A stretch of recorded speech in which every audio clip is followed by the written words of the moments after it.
Should you propose before a planned trip or after? Let me start with something that sounds almost ridiculous to say out loud.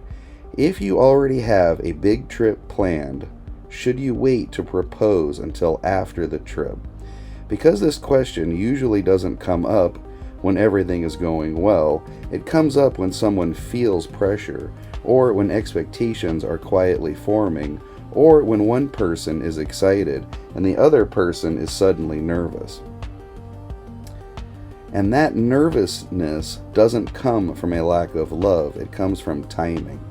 Let's talk about what trips do to relationships. Trips amplify everything.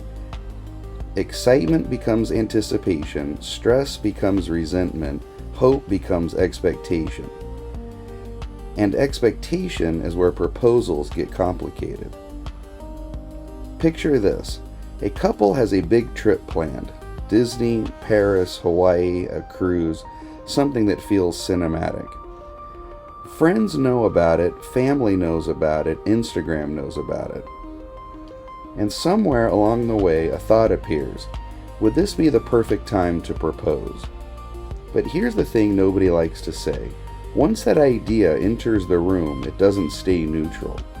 Because now the trip isn't just a trip, it's a stage, and stages come with audiences, even if no one else is physically there.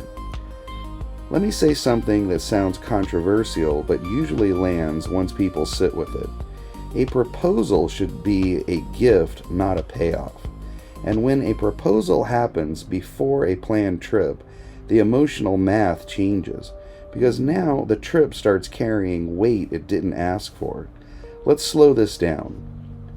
Imagine being the person who might propose. You're thinking, is this the right moment? What if something goes wrong on the trip? What if the trip is stressful? What if expectations get higher than reality? Now imagine being the person who might be proposed to. They might not say it out loud, but a quiet thought forms. This would be such a perfect place to get engaged. That thought isn't a demand, but it is a pressure, and pressure is the enemy of romance.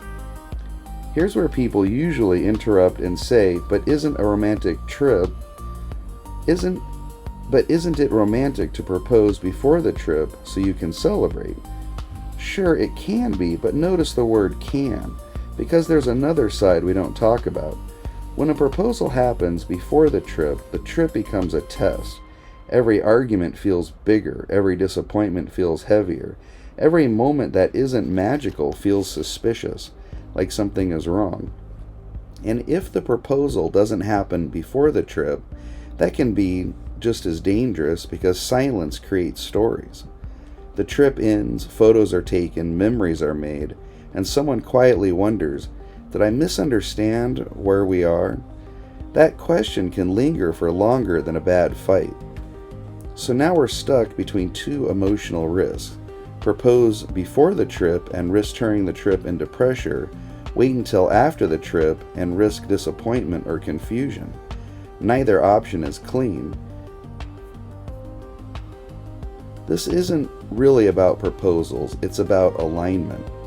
Are both people experiencing the trip the same way, or is one person enjoying the vacation while the other is silently tracking meaning? Let me offer a gentle but important observation. Big trips create symbolic moments. And symbolic moments invite assumptions, but assumptions are dangerous in relationships, especially around life milestones. Here's the truth that sounds boring but saves a lot of pain. Surprises are overrated when expectations are unspoken. A proposal doesn't have to be a total mystery to be meaningful. In fact, the healthiest proposals usually happen when both people already understand the direction, even if they don't know the timing. Now let's talk about why not proposing before a trip can actually be an act of care. Waiting says, I want this moment to stand on its own. I don't want a vacation to carry emotional debt. I want us present, not anticipating. That's not hesitation, that's intention. But, and this matters, waiting without communication can hurt. because silence gets filled with hope, and hope, when unmet, doesn't quietly disappear. It reshapes how someone remembers the entire trip. Here's what I've seen work best. Not rules, not formula, just patterns.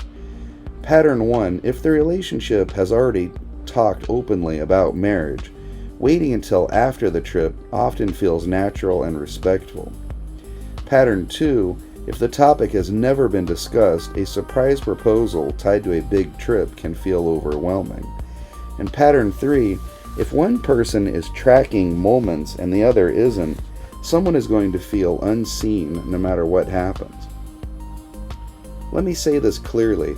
A proposal should never be used to rescue a trip, and a trip should never be used to force a proposal. Those are different goals. Here's another angle people don't like to hear. Trips cost money, weddings cost money. For some people, proposing before a trip feels reckless. For others, waiting feels emotionally withholding. Neither is wrong, they're just different risk tolerances. So what's the quiet grown-up solution? The unsexy one? The one that actually works? Talk about the future before the trip. Propose after the trip. That way the trip stays a trip, the proposal stays a proposal, and no one spends a vacation measuring moments. And if you're listening to this thinking, well, if they loved me, they'd just know, that's a beautiful thought. But love isn't mind reading, love is clarity plus care. Let me land this gently. A proposal isn't about timing perfection, it's about emotional safety, and sometimes the most romantic thing you can do is remove pressure, not add spectacle. So maybe the real question isn't, should you propose before the trip, but rather, do you want this trip to be a memory or a milestone? Because trying to make it both often does neither very well. And if this made you uncomfortable, that probably means it mattered.